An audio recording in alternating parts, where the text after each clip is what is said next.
আদনামা দাম্বান, কেউ যদি কোনো পাপ করে, ফাকামা ফাতাওয়াদ্দা, তারপর দাঁড়ায় অজু করে, অসল্লা রাকাতাইন, 2 রাকাত সালাত আদায় করে, সুম্মা ইস্তাগফারুল্লাহ, তারপরে আল্লাহর কাছে ক্ষমা চায়, তাহলে গফারা লাহু মা তাকাদ্দামা মিন জামবিহি, তার অতীতের সব পাপ ক্ষমা। যে কোনো পাপী পাপের জন্য সুন্দর করে অজু করে যদি 2 রাকাত সালাত আদায় করে, তাহলে তার পাপ ক্ষমা। যে কোনো পাপী পাপ করার পরে যদি সুন্দর করে অজু করে 2 রাকাত সালাত আদায় করে, তাহলে তার অতীতের পাপ ক্ষমা। এ কথা রাসূল সাল্লাল্লাহু আলাইহি ওয়াসাল্লাম বলেন। সম্মানিত মসজিদের মুসল্লি, যে কোনো বিপদে যদি আপনি 2 রাকাত সালাত আদায় করেন, তাহলে আপনি বিপদ থেকে বেঁচে যাবেন।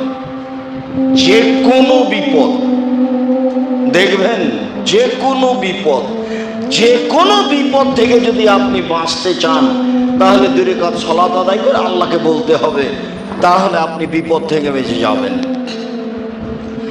আবু হুরায়রা রাদিয়াল্লাহু তাআলা আনহু বলেন, রাসূল সাল্লাল্লাহু আলাইহি ওয়াসাল্লাম বলেছেন, লাম ইয়াতাকাল্লাম ফিল মাহদি ইল্লা সালাসা, মায়ের কোলে দুধ খাওয়া অবস্থায় মাত্র 3 জন কথা বলেছে।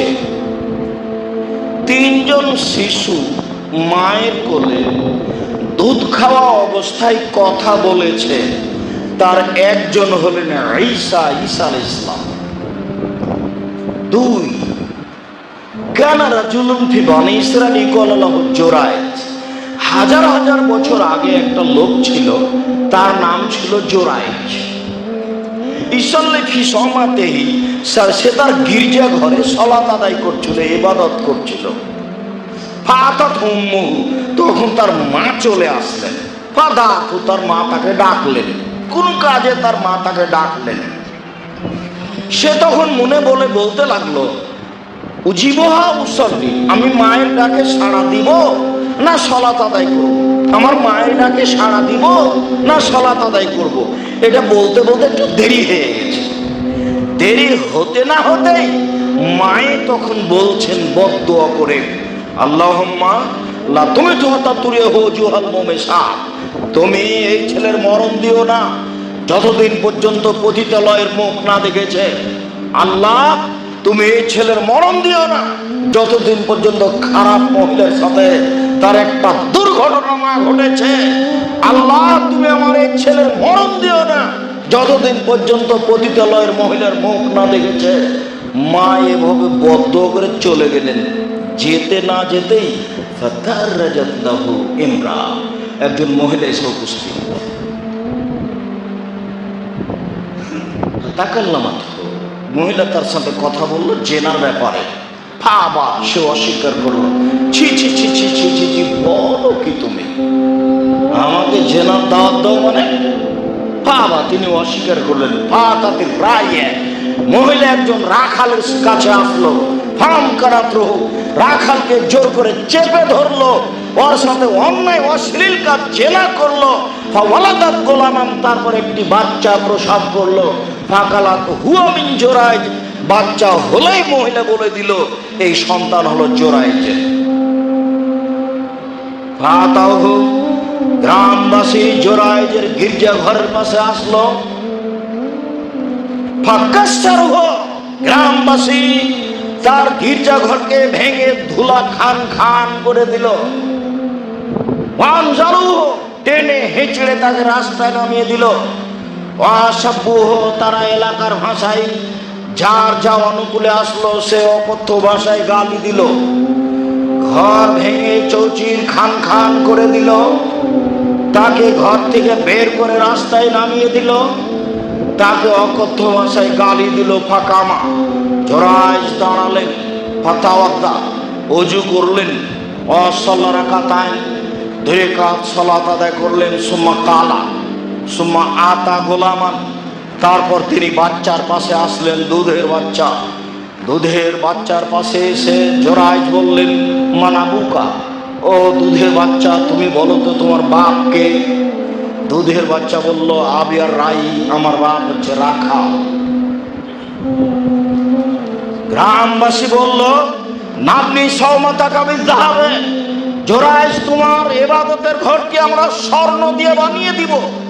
কালালা, তিনি বললেন, না, আমার ঘর স্বর্ণ দিয়ে বানাতে হবে না, ইল্লা বিত্তিন, মাটি দিয়ে বানাতে হবে, যা ছিল তাই করে দিতে হবে। হাদিস মুসলিম। সম্মানিত দ্বীনি মুসলিম ভাই বোন, বিপদ থেকে বাঁচার জন্য 2 রাকাত সালাত, 2 রাকাত সালাত আদায় করে কত দৃঢ়তা নিয়ে বাচ্চার সামনে এই কথা বলতে পারে। মানুষের ঈমান কত শক্ত, মানুষের ঈমান কত মজবুত, কোন ভরসা নিয়ে তিনি এই কাজ করতে পারেন। আরো এখানে একটা জরুরি কথা, যে ভুলেও কোনোদিন মায়ের অবাধ্য চলবেন না, নেড়ে একটা থেকে আর একটা ঘটে যাবে। চাঁপাইনবাবগঞ্জের ভাষাতে আমও যাবে, ছালাও যাবে, কাঁদতে কাঁদতে দুটাই চোখ যাবে। ভুলেও কোনোদিন বইয়ের পাল্লায় পড়ে, ছেলে মেয়ের পিছনে পড়ে মায়ের বিরুদ্ধে মুখ খুলবেন না। এখন মনে হচ্ছে মাটির উপরে সবচেয়ে বড় শত্রু আমার মা, মনে হচ্ছে আমার মায়ের চেয়ে খারাপ মানুষ আর কেউ নেই। আমি দিই টাকা আর দিন রাত আমার মা আমার বোনের ছেলের গান গায়। অবাক কথা, সবসময় আমার উল্টা বলাটাই আমার মা প্রয়োজন মনে করেন। আপনি একেবারে উল্টা ভাবেন আপনার মাকে, আসলে বাস্তবে উল্টা। আরে যেদিন আপনার মা আপনাকে আদর করে, চুমা খাওয়ান, সেদিন আপনি মাকে ভালোবাসবেন, এর নাম তো ভালোবাসা নয়।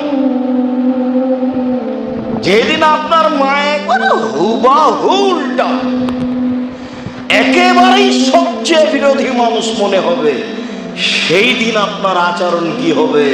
মূলত এইটা কথা। ভুলেও কোনোদিন মায়ের উল্টা চলবেন না, নইলে একটা থেকে আর একটা ঘটে যাবে। তার বাস্তব ঘটনা এইটা। সম্মানিত মসজিদের মুসল্লি, দিনী ভাই বোন, বলছিলাম বিপদে পড়ে যদি আপনি 2 রাকাত সালাত আদায় করে আল্লাহকে বলেন, তারা আল্লাহ আপনাকে বিপদ থেকে রক্ষা করবেন। ইব্রাহিম আলাইহিস সালাম একটা গ্রামে প্রবেশ করলেন। সেই গ্রামে ছিল স্বৈরাচারী শাসক। স্বৈরাচারী শাসককে বলা হলো, আপনার গ্রামে একটা লোক প্রবেশ করেছেন, যার সাথে একজন মহিলা রয়েছে, সে হচ্ছে আরব ভূখণ্ডে সবচেয়ে সুন্দরী। স্বৈরাচারী শাসকের পক্ষ থেকে ইব্রাহিমের কাছে লোক এসে বলল, মানে মা ইব্রাহিম, আপনার সাথে যে মহিলা রয়েছে সেই মহিলা কে? ইব্রাহিম আলাইহিস সালাম বললেন, হে উখতি, সে আমার বোন। ফারাজা ইলাইহা, ইব্রাহিম আলাইহিস সালাম তার স্ত্রীর কাছে এসে বললেন, সারা লাতুকাতে বেবি হাদিসি, তুমি আমাকে মিথ্যুক প্রমাণ করো না। কাদা আখবার তো আমি তাদের বলে দিয়েছি, আন্নাকে উখতি, তুমি আমার বোন। এখন যদি তুমি বলো যে তিনি আমার স্বামী, তাহলে আমি কিন্তু মিথ্যুক হয়ে যাব। অতএব তুমি বলবা তিনি আমার ভাই। মনে রেখো সারা, এই মাটির উপরে মাত্র 2 জন মুসলমান, আমি আর তুমি। এছাড়া এই মাটির উপরে কোনো মুসলিম পুরুষ নারী নেই। এই হিসেবে আমরা ভাই বোন বটে। এত কিছু করার পরে ইব্রাহিম আলাইহিস সালাম তার স্ত্রীকে রক্ষা করতে পারলেন না। ফারসালা বিহা ইলাইহি, ইব্রাহিম আলাইহিস সালাম তার স্ত্রীকে স্বৈরাচারী শাসকের কাছে পাঠিয়ে দিলেন।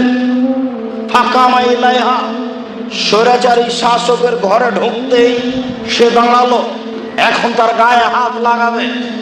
সারা বলছেন, থামেন, আগে ওযু হবে, 2 রাকাত সালাত হবে, তারপরে কোনো কথা। তিনি ওযু করলেন, 2 রাকাত সালাত আদায় করলেন।